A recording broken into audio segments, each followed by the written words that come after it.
Anda kembali di Kabar Siang, pemirsa. Selama puncak konferensi tingkat tinggi KTT ASEAN 2023 berlangsung di Jakarta, mobil listrik akan menjadi kendaraan resmi para delegasi yang berasal dari 22 negara dan berbagai organisasi internasional. Saat ini ratusan mobil listrik sudah terparkir di Gelora Bung Karno, Jakarta Pusat. Berikut laporan reporter TV One Jasmine Rahmadi dan juru kamera Taufik Muharfan. Puncak dari KTT ASEAN sudah semakin dekat, di mana seperti kita ketahui bahwa puncak dari KTT ASEAN ini akan digelar dari tanggal 5 sampai 7 September 2023 di Jakarta Convention Center, Jakarta. Nah, mengingat nantinya para delegasi ini akan menggunakan mobil listrik, di belakang kami sudah terparkir sekitar 150 mobil listrik yang merupakan hasil kerjasama dengan Wuling Motors, di mana sebenarnya mobil listrik ini pun juga sudah beroperasi dari tanggal 30 Agustus hingga tanggal 9 September 2023 nanti. Dan memang seperti kami sampaikan sebelumnya pemirsa bahwa mobil listrik ini nantinya akan digunakan sebagai kendaraan resmi dari para delegasi yang berasal dari sekitar 22 negara dan juga delegasi dari bermacam-macam organisasi internasional. Nah, melihat desain dari mobil listrik ini memang cukup unik pemirsa, di mana di bagian samping dari mobil listrik ini terlihat adanya motif batik Betawi dan di tengah-tengah terlihat tulisan ASEAN Indonesia 2023 Shaping Clean Tomorrow yang membuktikan bahwa mobil listrik ini ramah lingkungan ataupun memiliki teknologi ramah lingkungan.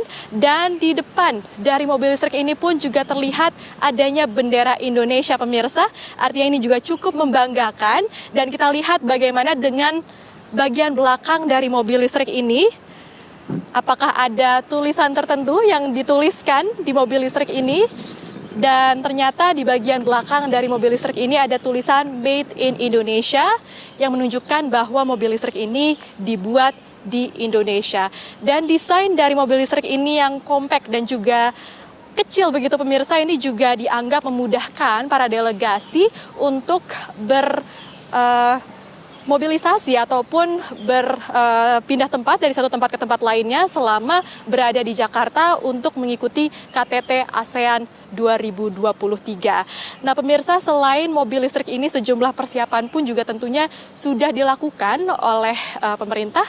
Salah satunya adalah memberlakukan buka tutup jalan yang dilakukan oleh Pemprov DKI Jakarta dan juga Polda Metro Jaya, di mana buka tutup jalan ini nanti akan diberlakukan di 29 ruas jalan di DKI Jakarta, diantaranya ini ada di Jalan MH Tamrin, Sudirman, Gatot Subroto, dan juga di Rasuna Said. Namun ini juga masih bersifat situasional karena menyesuaikan dengan jadwal para delegasi berpindah tempat, dan tentunya membahas mengenai pengamanan, pihak TNI juga sudah mengerahkan sekitar 12.000 personilnya untuk melakukan pengamanan, yang mana ini juga berasal dari 3 matra, yakni TNI Angkatan Darat, Angkatan Laut, dan juga Angkatan Udara.